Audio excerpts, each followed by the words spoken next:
My name is Rebecca Davidson, and I was 29 the night the first crack formed quiet hairline.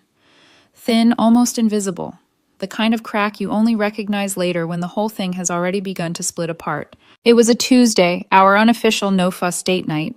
I'd left work early, changed out of my office clothes, and poured myself into the warm rhythm of the kitchen. The scent of garlic and rosemary chicken curled through the apartment, Richard's favorite. The pasta rested in a ceramic bowl. The good bottle of Pinot Noir he'd been curious about sat open on the counter. I even lit the ridiculous overpriced candle he insisted was good for ambiance, even though it smelled like citrus detergent. The city outside was gray and drizzly, but inside the little apartment we'd built it felt warm and alive. My phone buzzed with Richard lighting up the screen. A small smile tugged at my lips. I wiped my hands on a towel and read the message. Running late, babe. Catching up with Julian from work. Be home by 7. Julian, his coworker, the one who thought graphic tees counted as business casual. No problem, I typed back. I lowered the heat set, the table adjusted the placement of the wine glasses, even though I knew he wouldn't notice. It was fine. Tuesdays were ours. At 7:18, the key rattled in the lock. Richard swept in on a gust of wind, and cologne cheeks flushed from the cold.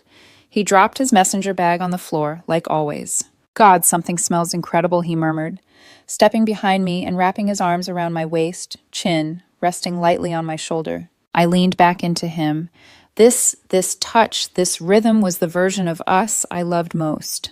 Just your Tuesday special, I said, kissing his cheek.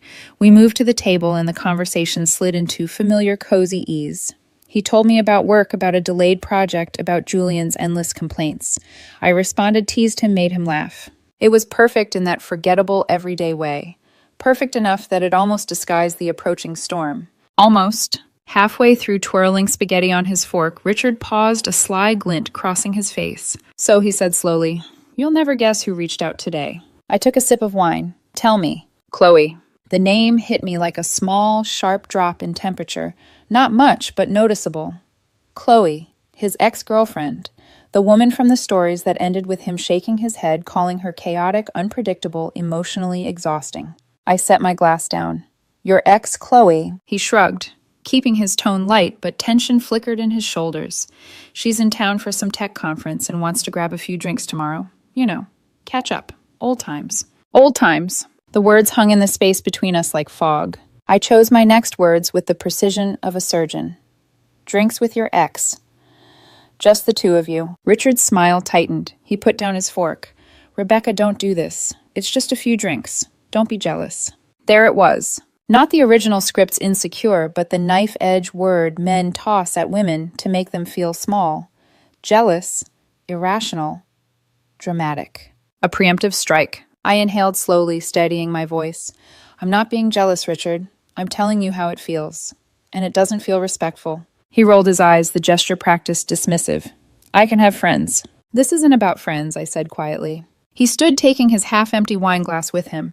I'm going. This isn't a debate. His footsteps faded down the hallway as he disappeared into the bedroom to change. The candle flickered beside my plate, suddenly looking foolish and small. The chicken cooled, untouched. The wine tasted flat.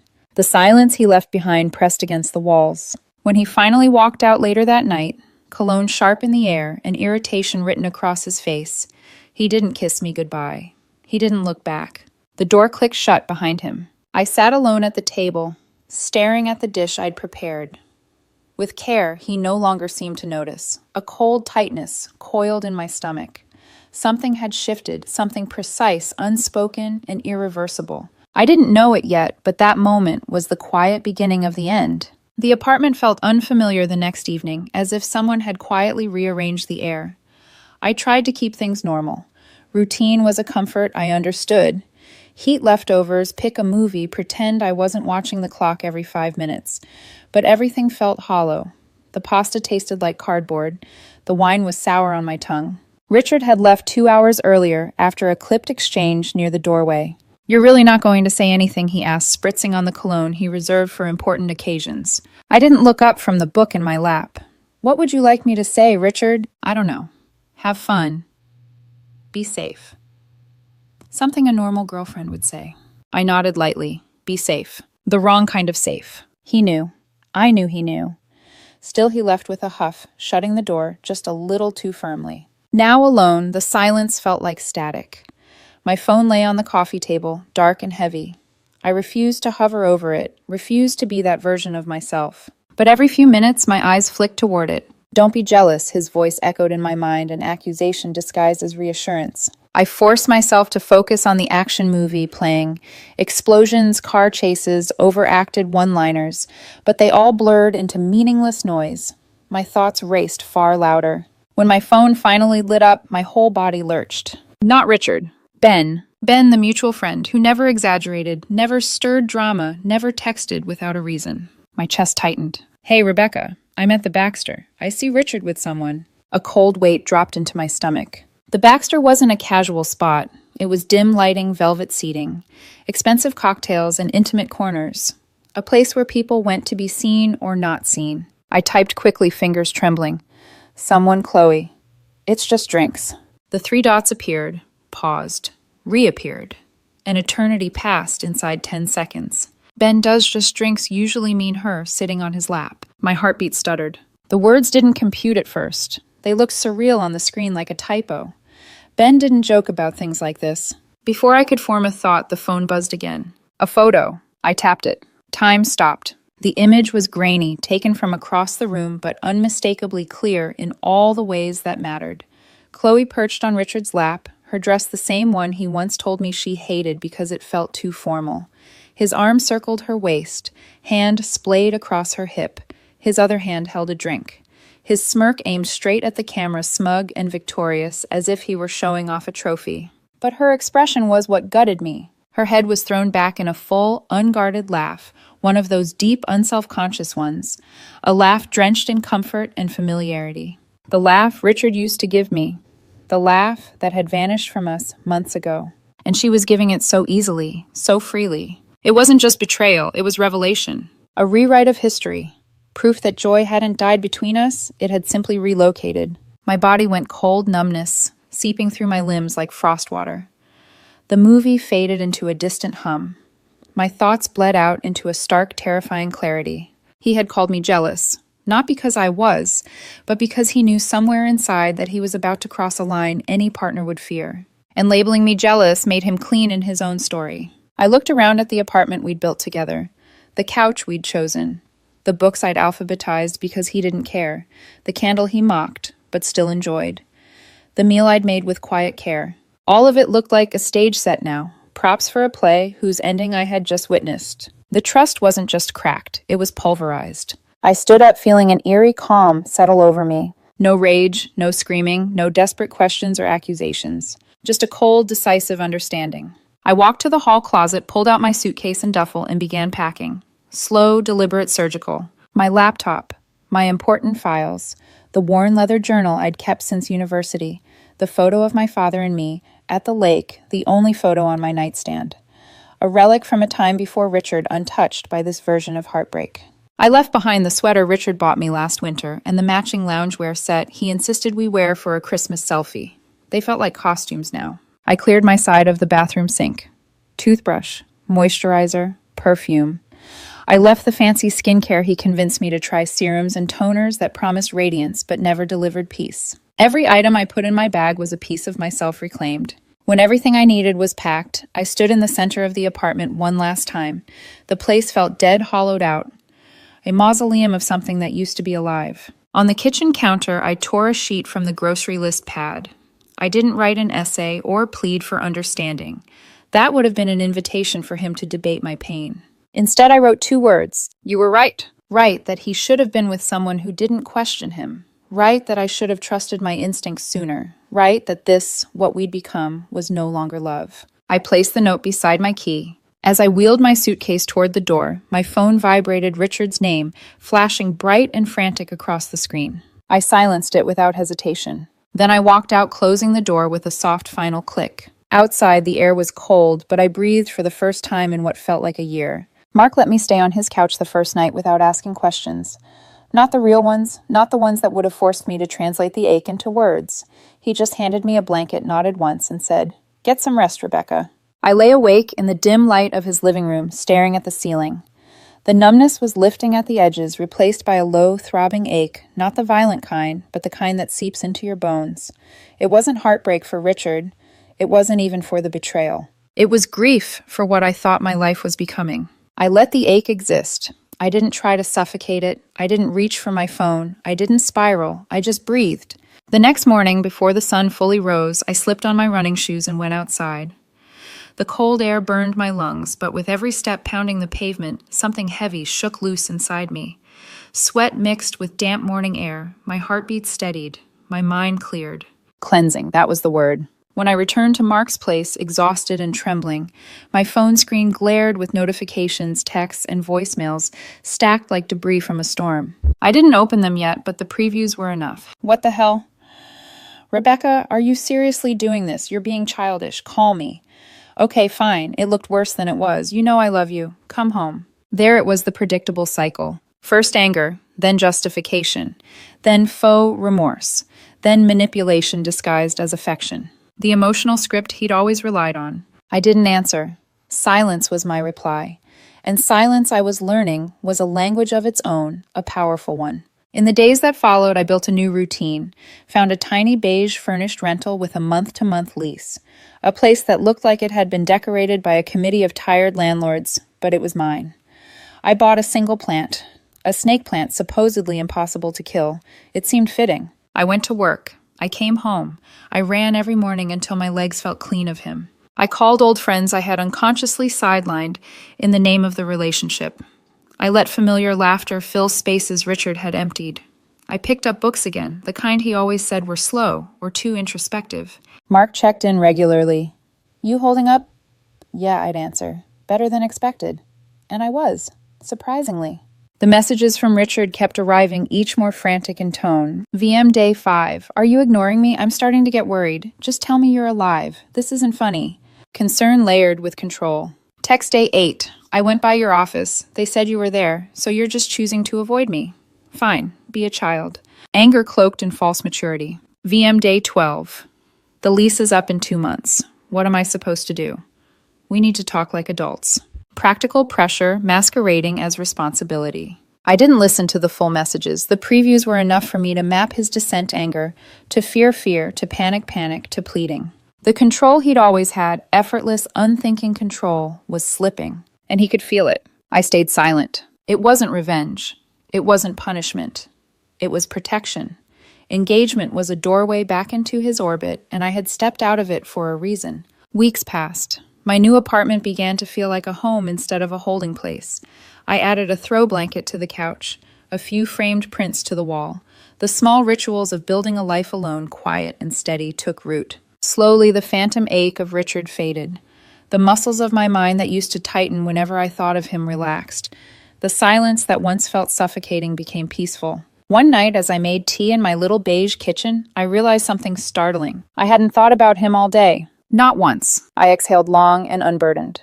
The messages from him had trickled to almost nothing by then, just a final burst of anger. Fine. Forget it. Enjoy being alone. You made your choice.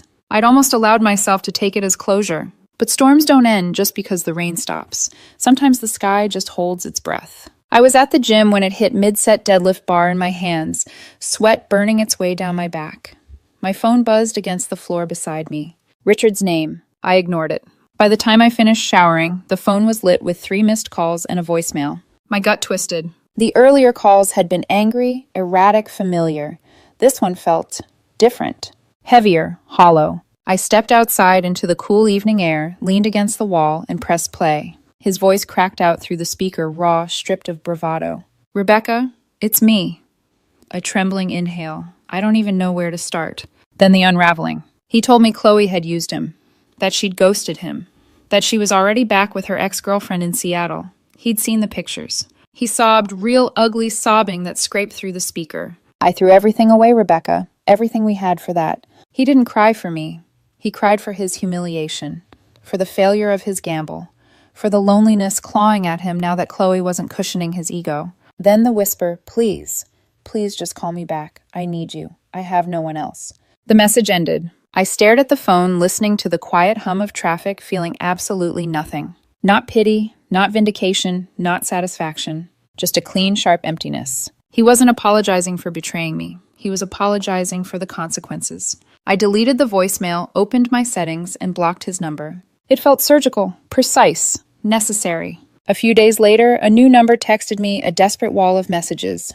Apologies, explanations, excuses disguised as vulnerability. I blocked that number too. Then silence returned. Not as a void, not as punishment, as peace. 3 months passed. 3 whole months of ordinary days, quiet mornings, slow evenings, and a peace that felt like it had been growing inside me in secret long before I ever walked out of Richard's apartment. By then, my life had settled into something steady, predictable, healthy. My morning runs were longer. My sleep was deeper. My laughter came easier. I wasn't healed in a dramatic movie-style epiphany. I just wasn't hurting anymore. Ben's birthday rolled around in early spring, and Mark insisted I come. "You can't become a hermit, Rebecca," he said over the phone. "Also, I need someone sane to balance out the chaos this group brings. That someone is you." So I went. I wore a simple slate blue blouse, jeans that actually fit me, and the quiet confidence of someone who had rebuilt herself brick by brick.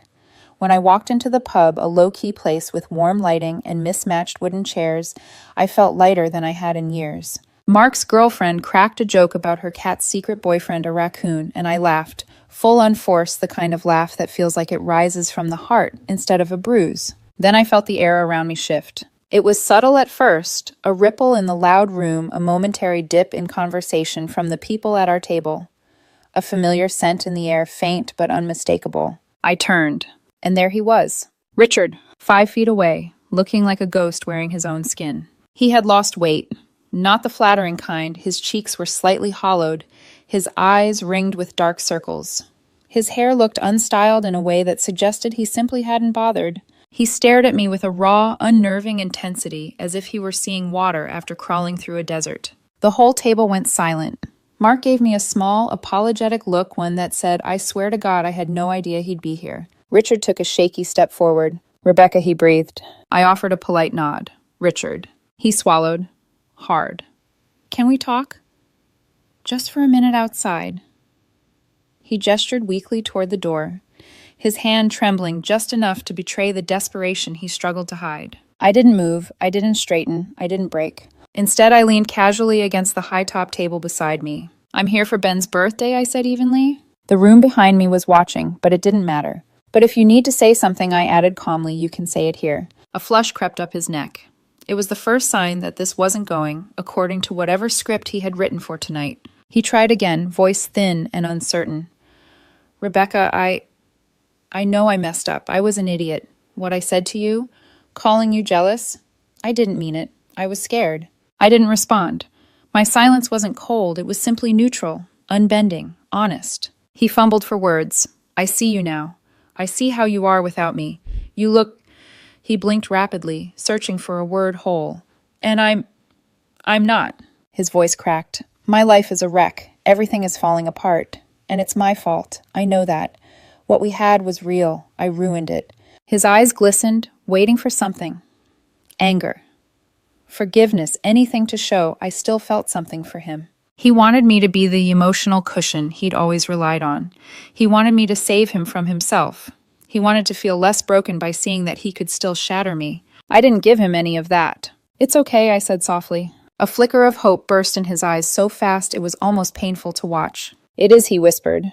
"Yes," I said, holding his gaze. My voice was calm, almost gentle. "It's okay." Then, without blinking, without softening, without performing a single stitch of sentiment, I added, "It just doesn't matter anymore."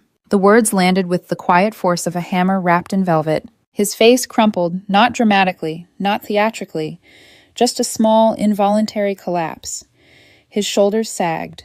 His breath caught. That flicker of hope shattered like thin glass. He realized in that exact moment that there was no role left for him in my life. Not even as a villain. Not even as a memory. Just nothing. I glanced past him toward the bar. "I hope you figure things out." I said the same way I might wish a stranger good luck on a long drive. Polite, sincere, emotionally uninvested. "Excuse me." I stepped around him, not hurriedly, not stiffly, and returned to my table. Mark's eyes searched mine, checking silently if I was okay. I was. Completely. The conversation around us stuttered back to life. Awkward at first, then natural. I picked up my drink and leaned into the group's banter like nothing had happened. My chest felt open airy. After about a minute, the pub door opened and shut. A soft sound, a quiet exit. I didn't turn around to watch him go. He was already gone. The final thread that tied me to the version of myself who once loved him snapped not with anger, not with sadness, but with the gentle, effortless release of letting go of a weight you stopped realizing you carried. And in its place was freedom, simple, clean, absolute. When I woke the next morning, sunlight spilled through the cheap blinds of my apartment, painting soft lines across the floor. It was a small thing, light slipping into a quiet room, but it felt symbolic in a way I hadn't expected. Like life had moved on without asking for permission, and I had simply kept up. I made coffee in the chipped white mug I'd bought from a thrift shop my first week alone. The steam curled upward, warm against my face. Everything was ordinary. Beautifully, wonderfully ordinary. And I realized something profound in that quiet kitchen. I wasn't waiting anymore. Not for closure, not for an apology, not for a reason, not for him. For the first time in years, my emotional world wasn't shaped in reaction to someone else. Instead, it was shaped by me. My days were mine again. Slow mornings, long runs, laughter with friends, books scattered across the couch. A plant that somehow hadn't died yet. My life was a simple, tender thing, and I was learning to hold it gently. There was no sudden revelation, no dramatic moment of healing, just a steady truth settling into my bones. I was free, truly, quietly, absolutely free. People talk about closure like it's a conversation, a moment when two people sit across from each other and tie up every loose end. But real closure is messy and private. It happens in the silences. In the mornings when you realize your chest doesn't feel heavy. In the nights when you don't replay old arguments in your head.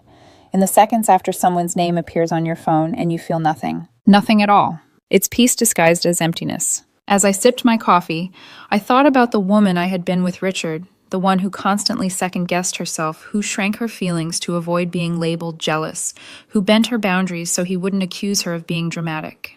That woman deserved better, not just from him, from me. And the woman standing in that kitchen now, she finally understood that. Later that week, I went for my usual morning run. The air was crisp, my lungs sharp with breath, my legs finding their familiar rhythm.